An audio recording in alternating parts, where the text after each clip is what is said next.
نيجيريا تهدد، نيجيريا كانت الأقرب ولكن بكرة واحدة يمرر دير الكرة مراوغة. شوف الجرأة الآن عن عناصر غينيا الاستوائية، يضرب الدفاعات النيجيرية بكرة يسارية عن طريق فاجأنا في ملعب الحسن وترى غينيا الاستوائية. الحارس الوطني يتفرج، الحارس الوطني يتفرج، هات من الشباك يا الوطني شباك ماذا ولكن غينيا هي من تسجل في انتظار ردة الفعل. لقمان جول ردة فعل سريعة للسوبر إيجاز. هكذا كانت البداية ومن هنا كانت الانطلاقة. لقمان استلمها، يرفع السمام بدون رقابة. نيجيريا لا تستسلم. إذا كان حتى في الشبكة، حتى في الشبكة والسمان 1-1. نحن لا ننهزم ونحن لا نستسلم ونحن الأقرب للانتصار. هكذا نيجيريا. وبداية محمد حمدي كروس حلوة قوي تقلش الكرة ويضيع من صلاح. جيما رقم 21 امادي 16 ودي امامنا فرصه محمد صلاح ولد على اللفه والمهاره.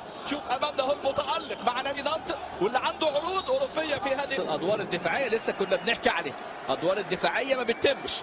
شوف ماكنزا مريح قوي، استلم مريح وادي الكره ملعوبه.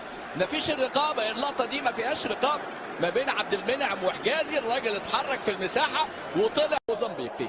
بص الكوره امامنا، بص وسط ملعب مفيش رقابه. عبد المنعم باع نفسه وحجازي عمل التاكلينج اللي على الفاضي اللي راحت بلاش عشان يعدل الارقام الموجوده. ركله جزاء لمصطفى محمد، واحد من افضل لاعبي مصر للشوط الاول. التفوق اللي كان بهدف فقط ولكن الامور تعود. وكره صلاح وقال لها روحي روحي يا شيخه وراحت.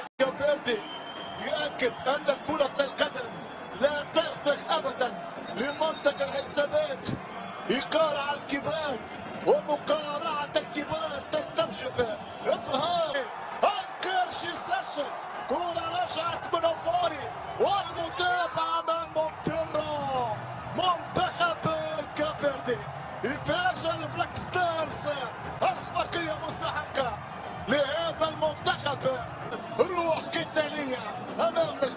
الكرة مرت بين ثلاث لاعبين.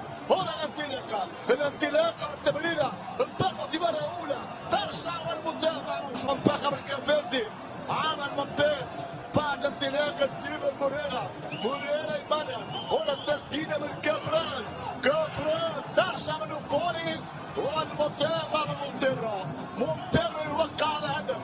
كافيردي يؤكد ان كرة القدم لا ترتخ ابدا لمنطقة الحسابات. إيقار على الكبار ومقارعة الكبار تستنشق اطهار. القرش الثانية امامنا. الكرة مرت بين ثلاث لاعبين. هنا الانطلاقة التمريرة انطلقت مرة أولى. منتخب عريق لمنتخب يمتلك التاريخ لغانا.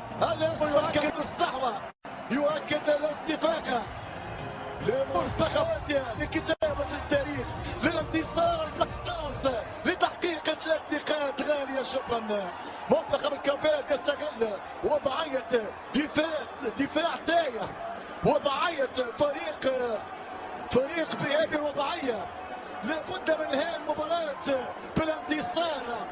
يأتي هدف الانتصار، كرة تابعها رقم 9 جيلسون مررها لرودريغيز ورودريغيز في الشبكة. أتمنى دعمكم للقناة وشكرا على المشاهدة.